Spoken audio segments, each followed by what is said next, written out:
How's it going, guys? Dynamite here, coming to you as always from the Digital Warfare 24/7 forums, and today I'm going to be talking to you guys about playing the objective. Specifically, we are going to be talking about playing the objective in the game mode that is going to be Hardpoint Domination, which pretty much translates directly over from Domination in Call of Duty, which is a game mode that I have played extensively. I've been thinking a lot throughout the time that we had the beta available to us, and even after that, about tactics that can be applied to playing this game mode in Titanfall, and I'm going to come to you guys today with what I've thought up. Now, I'm going to break this up into three sections. I'm going to break it up into pilot loadouts, burn cards, and then Titan loadouts. So we're going to talk about the attributes of all those three different areas that are going to contribute to your being able to play the objective really well and make a great difference for your team. Now, first of all, I want to talk about putting suppressors on your pilot's loadout. Now, in Titanfall, the maps are going to be very, very large. It's only going to be 6 on 6. There's all kinds of chaos with Titans fighting each other and NPCs running around. This is the kind of situation where you're going to be able to pass unnoticed very easily if you make good use of suppressed weapons and then also cloak and some other things that we'll talk about later. But the suppressor is going to be key, because if you shoot an unsuppressed weapon on this map, you're going to show up as a great big red dot, whereas NPCs that are shooting are only going to show up as small dots. So you're immediately going to signal yourself out if you fire an unsilenced weapon, and when you're going after hardpoints in this game mode, you are really going to want to be able to infiltrate past the enemy pilots and get to that hardpoint without being detected. So the suppressor is going to be something that I feel like is disproportionately important in Titanfall relative to other shooters like Call of Duty. Now, as for the actual weapon you should put the suppressor on, I'm thinking the SMG. That's what I had the most success with playing in the beta. Most of the hard points in Titanfall are going to be in very close quarters. The idea being, I think, to force people to get out of their Titans to play the objective for the most part. Most objectives are not going to be able to be captured while you're inside a Titan, and so you're going to have to get out. You're going to be in close quarters, and the SMG is going to serve you really, really well there due to its high rate of fire and its really high damage output. Now, as far as what launcher you want to use, I think you can customize your class in-game to have a launcher that can be more dedicated towards taking down Titans. I said in an earlier video that my favorite anti-Titan launcher is the Archer, but I would actually highly advise using the magnetic grenade launcher in Hardpoint Domination as an objective player. And the reason for this is that you basically increase the number of grenades in your inventory by so much. There's a tactical ability that you can use to increase the number of grenades that you have, but using the magnetic grenade launcher, you're going to be able to bounce these grenades in on the objective, just shoot off a whole string of grenades, and that is really going to help clear it out for you to push into the objective. Now, it can also be used in a pinch for attacking Titans, which also gives it that dual threat to some extent. It's not going to be as powerful as the Archer, but it is going to give you an option there. Now, as far as the sidearm goes, since you're going to have an SMG that's going to drain its bullets out really quick, I would advise the auto pistol, which has a very large magazine for it being a secondary and can put a lot of rounds down range when you're desperate and need to switch weapons. So moving on from that, let's talk a little bit about the ordnance. Frag grenade is going to be what you start out with as a pilot, and this is something that's going to be useful to clear areas out. But like I just said, we already have that magnetic grenade launcher, so it might be somewhat redundant in this case. I would really think it's better to go with something that's going to be a little bit more specialized. So moving on, let's see what else we can equip in the ordnance department. First of all, we're going to have the satchel charge, which is basically like the C4 in this game. Now, it is possible that you could place this C4 on an objective and detonate it once you hear it being captured, like you can in Call of Duty, but here's the problem with that. The capture areas are very, very large in Titanfall. It's usually the entire level of one building that you can cap within, so you're not going to have any guarantee that you're actually going to be able to take out the enemy when you detonate this. So I see the C4 as maybe being something that's a little bit more useful to attack Titans. I'm not sure it's going to be especially useful in the defense or the attack, for that matter, of hardpoints. So moving on, let's talk about the arc grenade, which I already said was very useful in the past bit I did about attacking Titans. It is going to still be very useful for playing the objectives, to be able to slip past Titans so you don't have to engage them directly. The arc grenade is going to blind Titans very, very badly, and it's also going to do the same to pilots. So it's a great way to get past Titans en route to an objective, and it's also a great way to prepare an objective to be captured, along with the mag launcher. So what you can do is you can maybe toss a couple arc grenades up in there there and get the defender's vision all screwed up, and then you can spam a whole bunch of grenades in on top of that, and then in the ensuing chaos you can push into the objective and do some work. The other options are going to be the arc mine, which I guess could possibly be useful playing objective to put on lanes that Titans will usually take to get to the one objective point that's accessible to Titans. On the 2 maps at least that were in the beta, there were always 2 objectives, one on each map, that you could actually capture in a Titan, so possibly the arc mine would be useful to use in this case, but the arc grenade is still by far going to be my choice, just because, again, like I said, the frag is going to be somewhat redundant when you consider that you already have the magnetic grenade launcher. So moving on, let's talk about the tactical ability that we want to equip in this case. This is interesting because I think it's going to change throughout the course of the game which one you want to go with.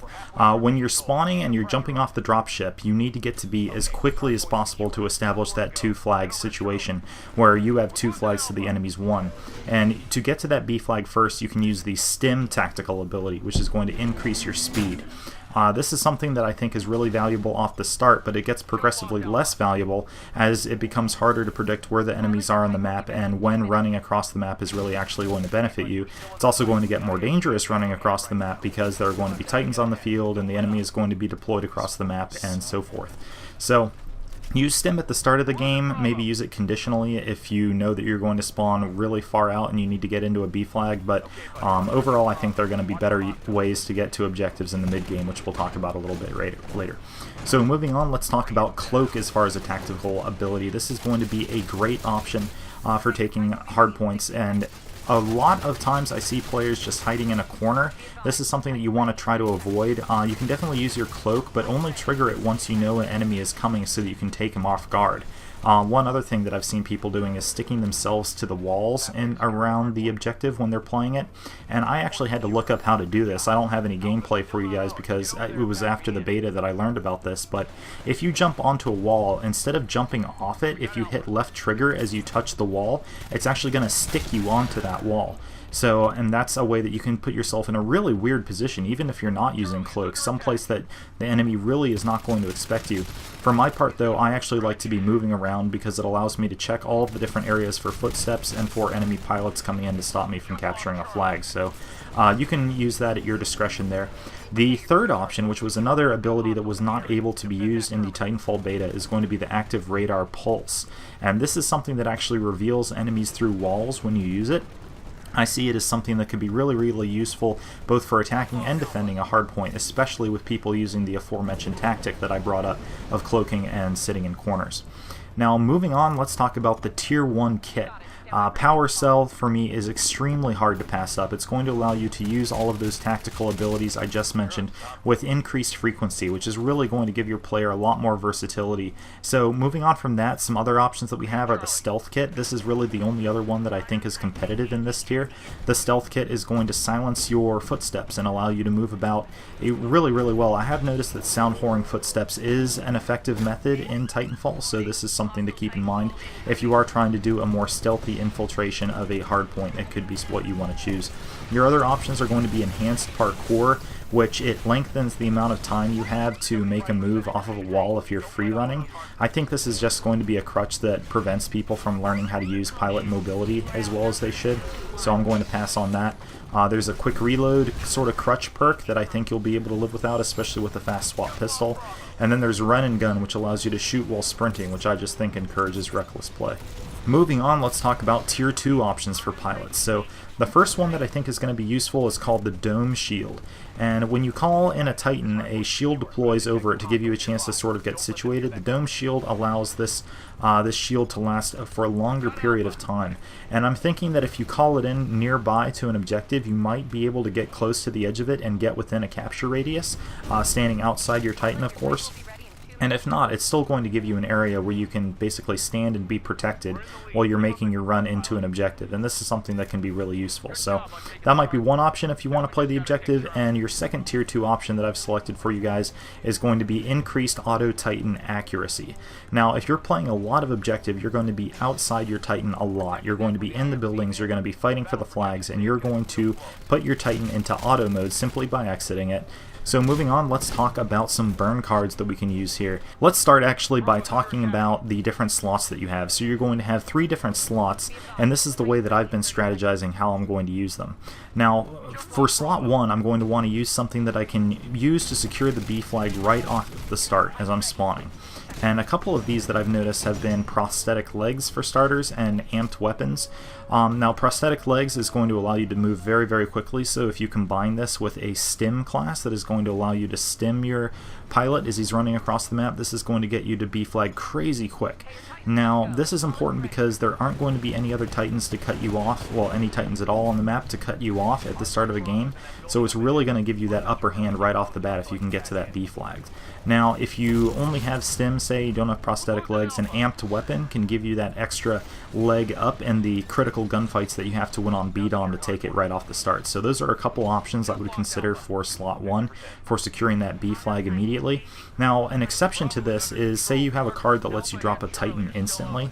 I feel like a card like this is best played right off the bat as soon as you spawn, because no one else is going to have a Titan, and that is going to make your having a Titan that much more valuable, because you can hop in it, you can use the Titan to carry you all the way across the map, easily be the first one to be, and then put that sucker into guard mode near the objective while you cap it, and this is going to be something that makes you really, really powerful off the start of the match. Now moving on, let's talk about what I would put in the second of the 3 slots that you have for your burn cards. In slot 2, I'm thinking a medium power card, maybe having to do with stealth or vision, something like Spider Sense, which allows you to, it basically plays a little tone in your ear when there are enemies close by, or something like Spectre Camo that camouflages you as one of the robotic specters, or maybe you can call in something that lets you drop a Titan a little faster, because Titans can be used as great distractions in this game while you're trying to play the objective. Another card that is going to be really good for this slot is the rematch card, and what that's going to allow you to do, say you get killed trying to capture an objective, it'll let you spawn right back in on that objective instead of having to run back to it, and you're going to get another chance to take out that guy that zapped you, and you're going to have another shot at capturing that objective. Finally, let's talk a little bit about slot 3. Now in slot 3, that is going to be your ace in the hole for situations where you just desperately need a cap. It's probably going to be used more in the mid to end game, and these are going to include rarer detection and stealth cards like Ghost Squad, Packet Sniffer, Echo Vision, Satellite Uplink, and etc. Weapons or cards that are going to give you just an overwhelmingly advantageous view of the map and where your enemies are, so that you can get into that B flag, take out whoever's guarding it, and get your team up on the advantage. So moving on, let's talk about these Titans. Let's talk about how you're going to play the objective using them. Now first of all, it's interesting to note, as I said before, that there'll always be the one flag that is in fact accessible to Titans to capture. So once you get a Titan, what you're going to want to do is head straight to that flag and capture it if at all possible, unless there's another Titan on Titan engagement going on that's just really pressing that you can turn the tables in if you engage in. Titans are going to allow you to get very quickly across the map. Now once you have captured an objective, you can put it into guard mode or auto mode. Now, what kind of Titan is going to be best for using in this capacity? Now, one thing I've noticed is that the Titan AI does not seem to be especially good. It can't possibly be as bad as the NPCs, but it's still pretty bad. They lumber around and tend to not be terribly wise about where to move. They don't move around a whole lot. So what I would advise is using the strongest Titan, the Ogre, along with abilities that are going to sustain it, such as the lasting longer after it's been doomed, faster shield regen, and also because you're not going to be there, players are going to be able to rodeo your Titans very, very easily, so I would advise the electric smoke. That is going to be able to be deployed in order to keep people off of your auto Titan. So there you have it, guys. There are the loadouts, the burn cards that are going to enable you guys to play the objective in this game. I'm going to be adding to this a lot. I'm sure there are going to be a lot more of my videos sort of exploring the objective potential of this game. So thank you guys so much for watching, and prepare for Titanfall. You heard the news, everyone's talking. Life is good cause everything's awesome. Lost my job, that's a new opportunity. More free time for my awesome community. I feel more awesome than an awesome possum. Dip my body in chocolate frosting. 3 years later I shot the frosting. Smelling like a blossom, everything is awesome. Stepped in mud, got new ground.